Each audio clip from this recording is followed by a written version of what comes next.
یار عظیمت کی جو انوکھی اور البیلی داستان حضرت امام حسین نے رقم کی ہے، یہ کائنات کا انوکھا باب تھا۔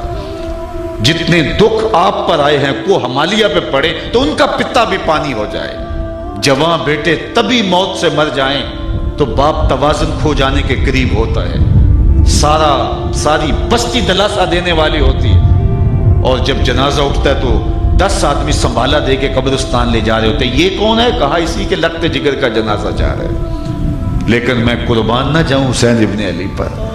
18 سال کے بیٹے کی لاش کندھوں پہ اٹھا کے خیموں تک لاتے ہیں اور لاش رکھتے ہوئے کیا کہتے ہیں؟ اے اللہ حسین کی یہ قربانی قبول کر لے۔ کبھی 6 ماہ کا علی اصغر ہاتھ میں اٹھایا ہے اور فرات کنارے کھڑے ہیں، اشکیا سے پکار کے کہتے ہیں تمہاری لڑائی تو میرے ساتھ ہے، اس 6 ماہ کے بچے نے کیا بگاڑا ہے تمہارا؟ چلو بھر کے اس کا حلق تر کرنے لگتے ہیں کہ 2 شاخہ تیر آ کے گلا کاٹ دیتا ہے، خون بہنے لگتا ہے، گردن لٹک جاتی ہے، لیکن حسین پھر بھی آسمان کی طرف منہ کر کے کہتے ہیں مالک حسین کی یہ ننھی قربانی بھی قبول کر لے۔ یہ تماشائے لب بام نہیں ہے، یہ حوصلہ ہے حسین ابن علی، جرت ہے، عظیمت ہے۔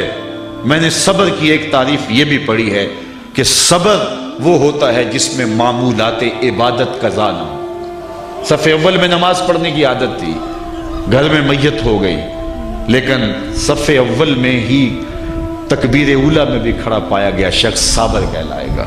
تہجد کا عادی تھا، آج بہت بڑا گھاٹا پڑ گیا، ساری کمائی فیکٹری کو آگ لگ گئی، ساری رات بے چینی سے نیند نہیں آئی، لیکن جب تہجد کا وقت تھا تو مصلی پہ کھڑا پایا گیا۔ صابر اسے کہتے ہیں جس کے معمولات عبادت قضا نہ ہو۔ اور اگر صبر کی یہی تعریف مان لی جائے تو پھر سنو 71 زخم کلیجے پہ۔ اور جب حضرت امام حسین گھوڑے کی زین سے فرش زمین پر آئے، کتنے بدن پہ تیر لگے ہیں۔ ایک تو خطیبانہ رنگ ہے، لیکن تحقیق اور جو ہے وہ محتاط اندازہ یہ ہے کہ آپ کا جب پیرہن اتارا گیا 122 سوراخ تیروں کے تھے، 33 زخم تلواروں کے اور 34 گھاؤ نیزوں کے، اور اس حالت میں گھوڑے کی زین سے فرش زمین پر آئے، صابر ایسا کہ نماز کا وقت آیا سجدہ قضا نہیں ہونے دیا۔ یہ ہے صبر کی انتہا۔ پیشانی سجدے میں رکھی، اللہم رضن بقضائک و صبرن علی بلائک تسلیما لامرک سبحان ربی الاعلی۔ مالک ہر دکھ پہ راضی، ہر تکلیف پہ صبر کیا، تیری رضا پہ، تیری تقسیم پہ راضی، جو اذیتیں پہنچی ان پہ راضی۔ مالک سب کچھ لٹا کے حسین تیرے پہ راضی ہے، تو بتا تو بھی حسین پہ راضی ہوا ہے کہ نہیں ہوا؟ آواز آ رہی ہے اس پیاسے پر علی شیر خدا کو ناز ہے، اس نواسے پر محمد مصطفیٰ کو ناز ہے۔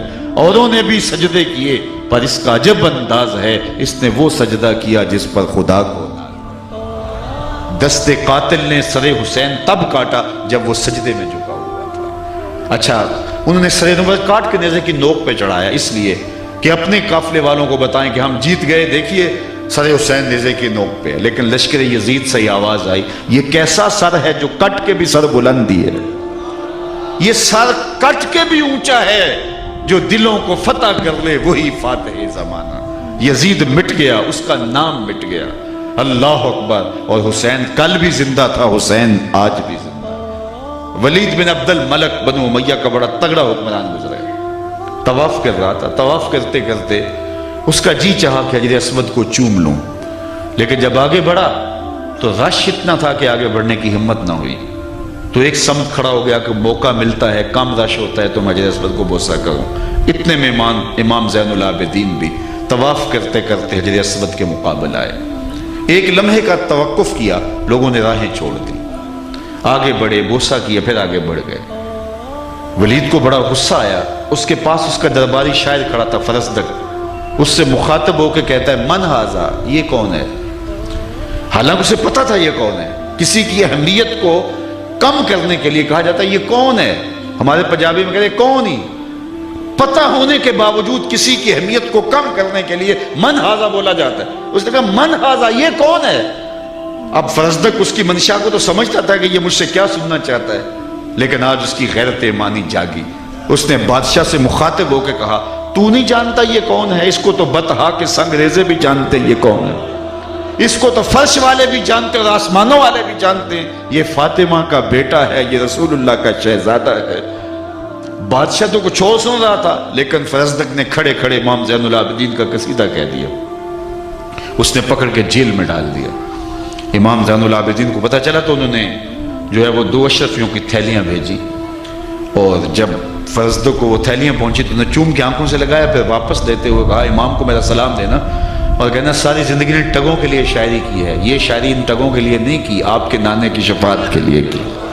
جو دلوں کو فتح کر لے وہی فاتح زمانہ، حسین کل بھی زندہ تھا، حسین آج بھی زندہ ہے۔ اے حسین ابن علی تم پر سلام، نازش آل نبی تم پر سلام، تم پہ لاکھوں رحمتیں لاکھوں سلام۔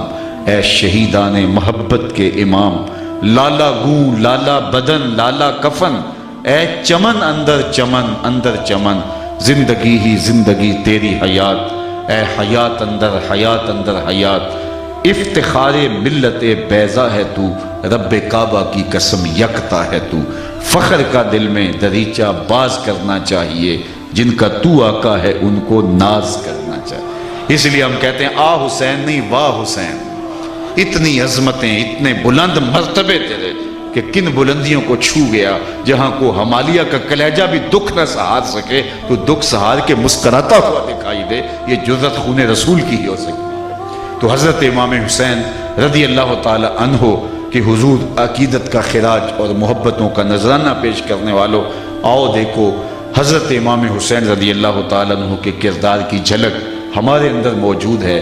اگر موجود ہے تو پھر اللہ کا شکر ادا کریں، لیکن اگر ہمارے لچھن اور کرتوتیں اور کام سارے یزید والے ہوں تو پھر کس طرح ہم حسین ابن علی کا منہ پہ نام لاتے ہیں؟